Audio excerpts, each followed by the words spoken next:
Joan Schlechter and I've been at Boardwalk for 5 years. Absolutely. Best work to do, best clients, best search firm. Absolutely.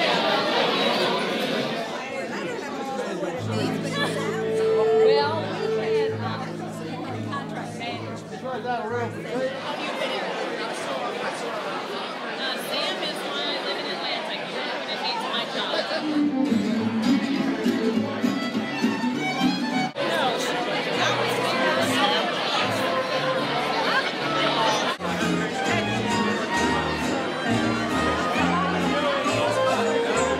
Just over 20% of the people that we have recruited on behalf of our clients, the CEOs and the people who report to those CEOs, come from the corporate sector. And so when we started this event several years ago, we decided each year to honor a corporate executive who had made the transition to a career in nonprofits, and we call it the Boardwalk Encore Career Award. And this year we're thrilled to present the Encore Career Award to our friend Pierre Ferrari. Pierre is the CEO of Heifer International, Little Rock, Arkansas. This work that Pierre has undertaken at Heifer now for the past year and change comes naturally to him. Pierre was born in what was then Belgian Congo. It's changed name quite a few times since then. And his family became refugees and had to flee to Kenya back in the day. Pierre landed in England thereafter, where he completed his education at Cambridge before coming to the United States and getting his MBA at Harvard. He came to Coca-Cola somewhat circuitously also as a rising executive, a marketing executive at Coca-Cola. He ran the wine spectrum for a while. He was actually president of Cinzano for a while. He was, in his last role at Coke, he was the chief marketing officer for Coke USA. And then he became sort of semi-officially a social entrepreneur before there was such a term. He went to work for CARE for a time, and then after a series of these social entrepreneurs was enticed to come to Little Rock as CEO of Heifer. Heifer, I haven't seen the latest numbers, but the last one I saw has touched something like 80 million families in 125 countries, and I do know he's on the road a lot, but it is fabulous work, and we are thrilled to have him in that role. Pierre is married to Kimberly, who's standing next to him here, and I have to give Kimberly a special shout out because I knew Kimberly before he did. Kimberly was a marketing consultant, and 10 years ago this season, when we were contemplating what would become Boardwalk, we worked a deal with Kimberly, and she was our branding consultant. I mean, doesn't that sound fancy? And Kimberly actually herself came up with the name Boardwalk Consulting. So Pierre, congratulations and thank you for doing us this honor to share this tonight. I want to talk a little bit about the transition one makes from the corporate sector to nonprofit, this Encore idea. And the pressure that you get when you join from the corporate sector, or at least the pressure I experienced, was that, does he have the values? Does he really believe in what we do? Does he understand the mission? And I began to realize that it was a bit of a code not to push too hard for performance. I know this sounds a little, but it began to be a conversation about, well, what do we really measure? Because, you know, you come from Coke, it's about economic value added. It used to be, I don't know if it still is. Economic value added, a single-minded focus on the bottom line and the return on investment. And I thought to myself, wow, maybe you could, maybe we could take that kind of discipline, that kind of performance orientation, and bring it to nonprofit. Well, that's not the mission. And of course, that's nonsense. That's absolute nonsense. I've been traveling and I've visited something like 12 countries, 15 countries, and I go to communities. And our mission is to end poverty, end hunger, and do so in an ecologically responsible manner. And the first question out of my mouth to our staff is, what does ending poverty mean here? What specifically does it mean? Is it an income increase? Is it over a certain threshold? What is it?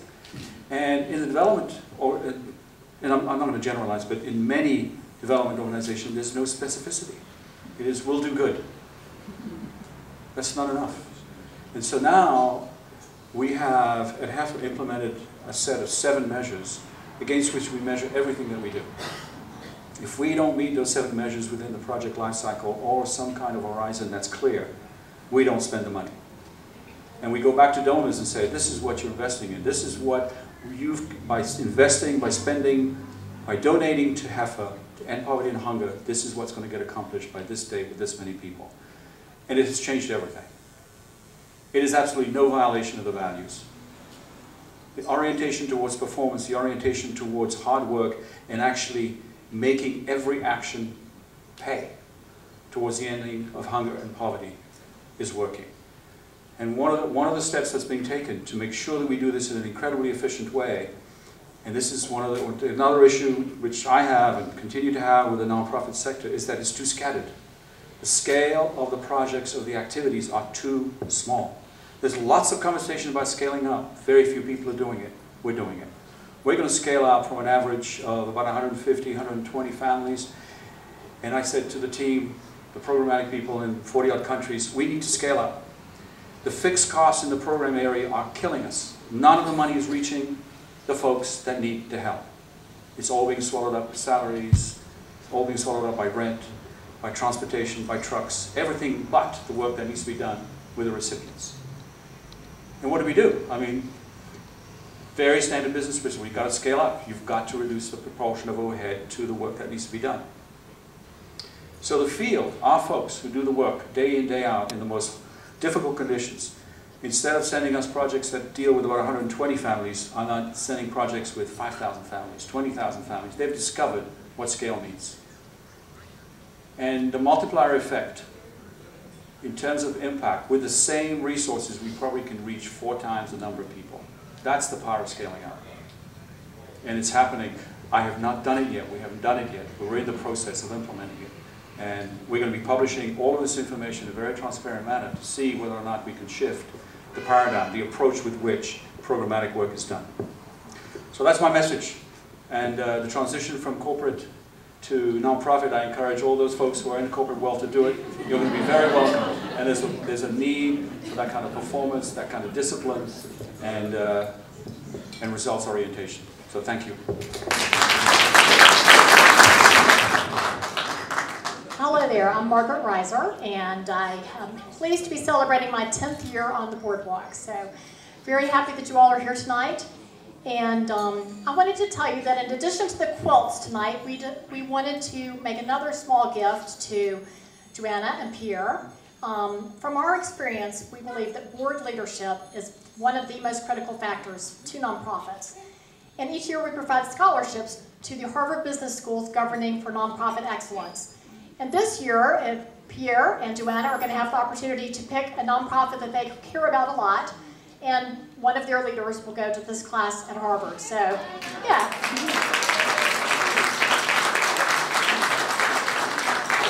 We've helped 43 nonprofits that way so far, so it's been a lot of fun. And secondly, I wanted to say how much we appreciate all of you and what you've meant to us, our friends and supporters here. And particularly tonight, I want to say thank you to Bold American Catering, who's made lovely food that I hope you're going to eat now if you haven't already. You're known for locally grown food and wine from organic vineyards, so you don't want to pass it up. The Bonaventure Quartet for tonight's wonderful music, which is very enjoyable. And Fitz Randolph of Fitz Studios. Look for his video tonight, or not tonight, but soon on YouTube of this evening. And last but not least, we particularly want to thank our wonderful team, and I know many of you know them from searches you've worked on. So you will some of you will recognize the names of Michelle Buffkin, Joan Schlachter, Ayana Hunt, and Laura DeBacco. So a small but mighty team. So thank you, Boardwalk Consulting, for being such an important part of the fabric of the Atlanta community. You're wonderful. Thanks for making Atlanta such a great place. Thank you, Boardwalk. Sam, Kathy, y'all are the best. Thank you, Boardwalk. Thank you, Boardwalk. Sam, Kathy, and team for all the work you do for Atlanta. And congratulations to Boardwalk. Thrilled on your 10th anniversary and all your great results. You all are just the best.